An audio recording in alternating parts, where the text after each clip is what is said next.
Formula One is more than just cars racing in circles. It's a battle of technology, strategy, and human skills, where milliseconds separate triumph from heartbreak. While one of the most thrilling, exciting championships is underway, I can't. Well, let's have a look at one of the best championship battles we saw in recent years. Yes, I'm talking about 2024, the monstrous battle between Max and Lando. No, well, that was no battle.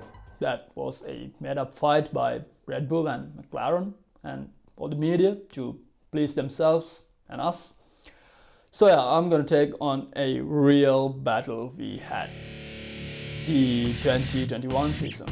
We all know what happened. The season was so memorable and vivid. It set the bar way too high. Even without Max and Lewis's blockbuster moments, there was so many other stuffs. I can picture some pieces like they just happened last week.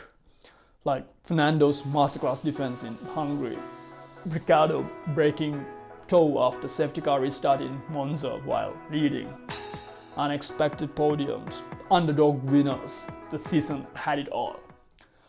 But in the main storyline, I can just think of so many incidents off the top of my head. I haven't really done a full recap of the season. I'm gonna go race by race, but Silverstone, Baku, Monza, Brazil, Saudi Arabia, of course Abu Dhabi, they all etch into the brain like it was yesterday. My quest is to answer the burning question behind it: who actually had the faster car? Or the better car? Are they the same? So I'm going to bring ourselves through a journey to answer it once and for all.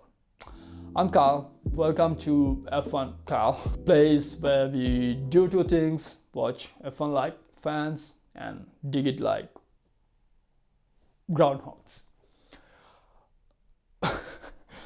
Well, this series is chronological, race by race. We'll start with pre-season testing, then Bahrain, then Imola, and onwards. Each episode focused on the same thing and only one thing: what was the better car, not who finished ahead that day. How are we gonna do it? Every episode follows the same frame so we can compare fairly.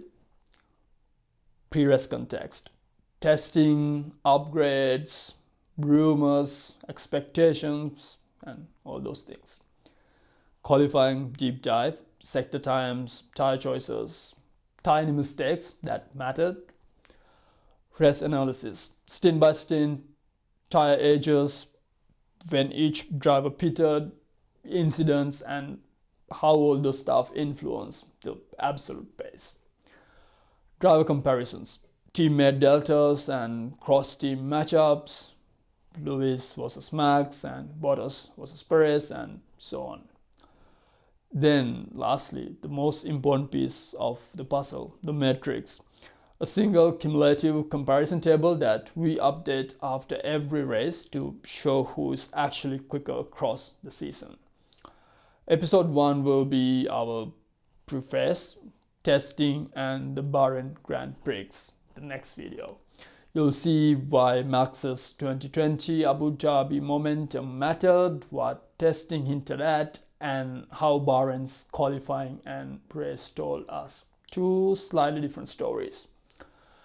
Every episode feeds a running comparison metrics, the metrics, our season ledger.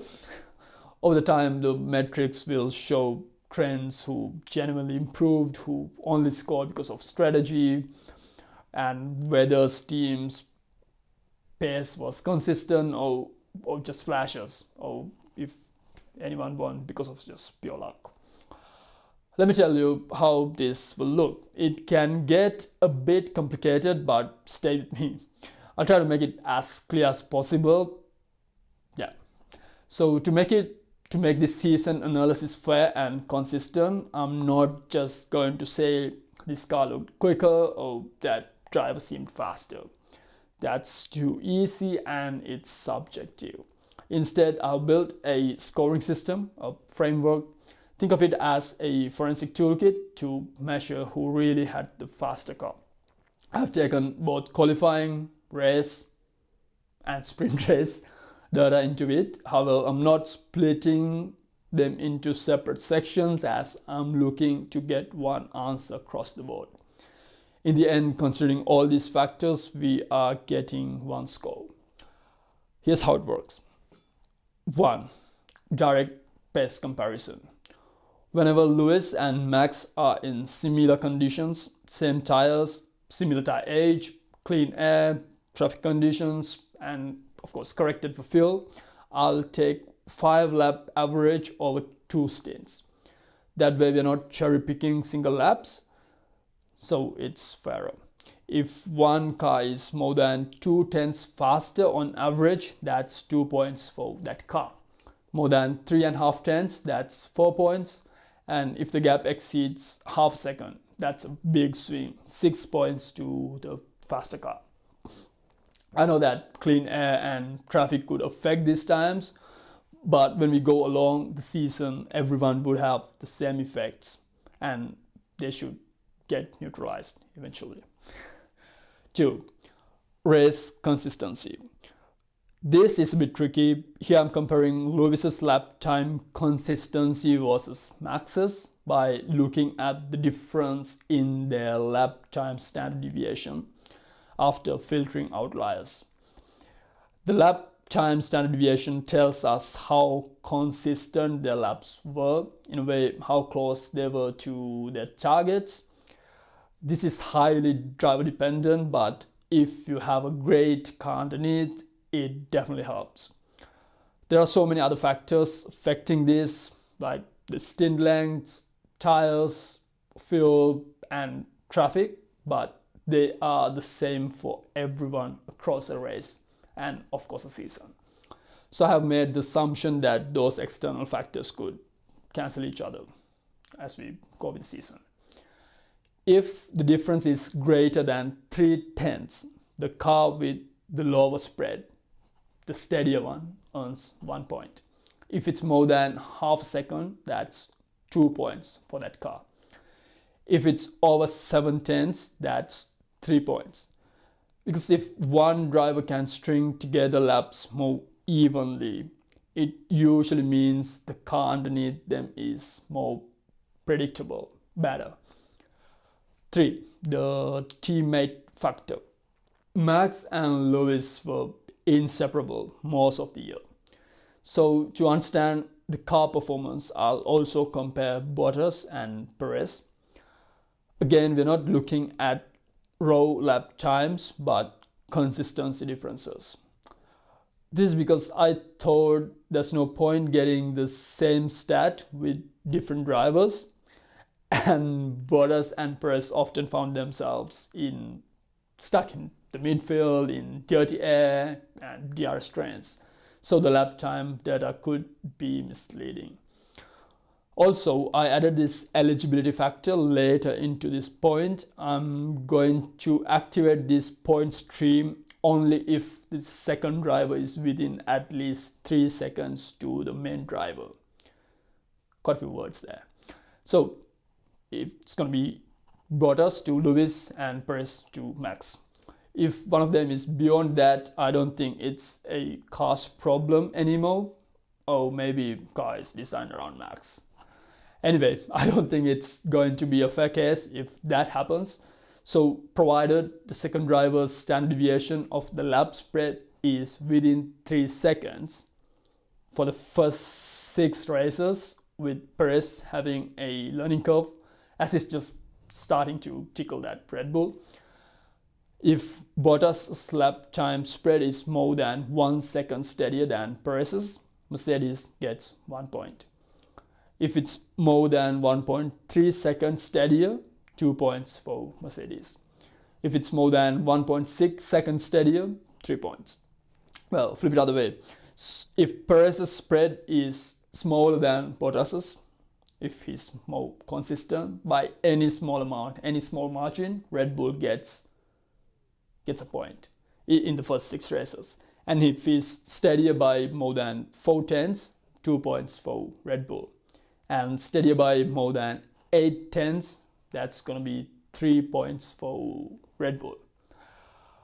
From race 7 onwards, the learning curve, the learning period is over for Pérez. He should be ready and good to go.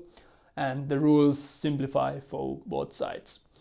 If either Pérez or Bottas is more than 4 tenths steadier compared to the counterpart, the car earns 1 point. More than 6 tenths steadier, that's 2 points for that car.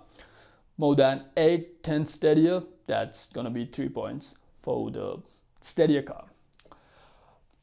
4. What happens when the second driver beats the leader?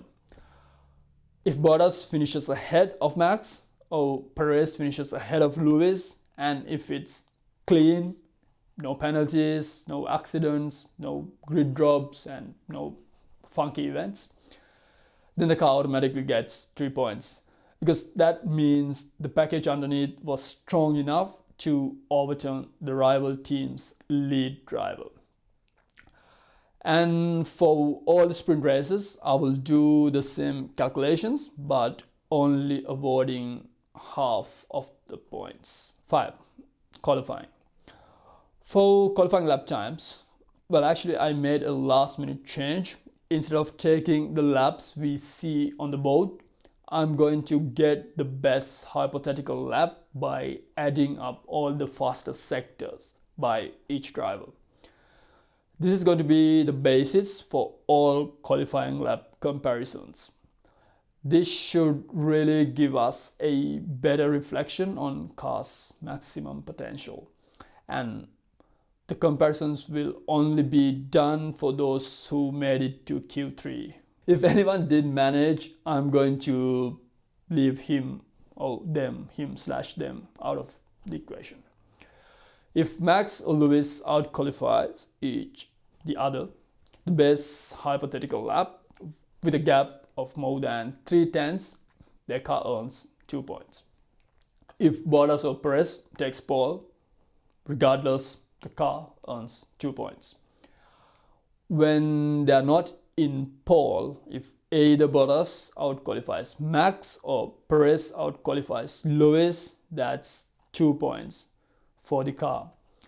Again, I'm talking about the best imaginary laps. Now, in the first 6 races, again about Pérez's learning curve, if Bottas is more than half a second faster than Pérez, Mercedes gets 1 point.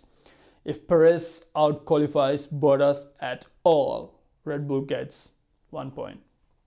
After race 6, the rules get simplified. If the qualifying gap between Bottas and Pérez exceeds 3 tenths, the faster side gets 1 point. And yeah, don't forget, these are all for the best possible laps by them, not the lap that we see on the screen. That's a lot. So to recap, number 1, direct pace head-to-head comparison. Number 2, consistency compared directly between Lewis and Max. Number 3, teammate consistency compared directly between Bottas and Pérez. Number 4, what happens when the number 2 beats the rival number 1. Number 5, qualifying gaps and curveballs. Each of these adds points to a running comparison matrix that will build throughout the season. After every race, you will see the numbers update on the screen. It's not perfect, no system is, but it forces us to ground the debate in numbers, not emotions. By the end of the year, the matrix will tell us who really had the faster or better car, Mercedes or Red Bull. So if you like your F1 with precision, skepticism, or just need to have a walk down the memory lane, subscribe. Hit the bell if you want a nudge when the next deep dive drops.